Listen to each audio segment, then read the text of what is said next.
That is the reality of what is going on today. It is not a pretty picture. And I just wrote a piece that I pushed out a few minutes before this about my thoughts, my short-term thoughts, I guess, my immediate thoughts on how the market treats Disney, but not only Disney, but really all the legacy companies. Netflix is kind of in this, and I keep on saying I don't have anything against Netflix. I like Netflix, a very successful business, a very smart business, a very strong business. But they are treated differently than everybody else, and it's really quite. It's almost to the point of the bizarre at times.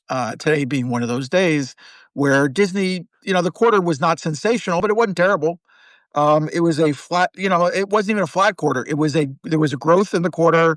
There were things they didn't hit. There were things they did hit. There were things they were clearing out from getting out of India. There are, all kinds of little things in there. But basically, the business is doing well, and the business is doing what they hoped it would do. That is apparently not good enough for the stock market, which, as I've indicated before, and I continue to indicate, it's down 9 points now, which is almost 8% of their stock price.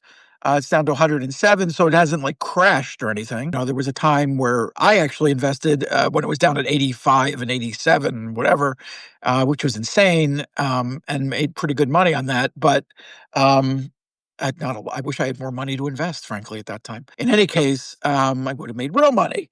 I didn't have enough money to make. I didn't have real money to make real money, but that's the way things work. In any case, so they've taken a hit. It'll bounce back from this, and 107 is not a disaster for them, but it's also just what are they angry about? What are the investors angry about? Nothing. There's no real thing to be angry about.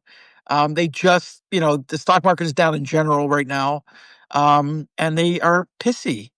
And it's unfortunate, I think, but it is the reality of where we are. Dow Jones is down 650 points, or excuse me, 800. Is it 650? I can't see. 650 points. Not big enough on my screen. Sorry. But all three of the markets, S&P is also down, and Nasdaq is down. And so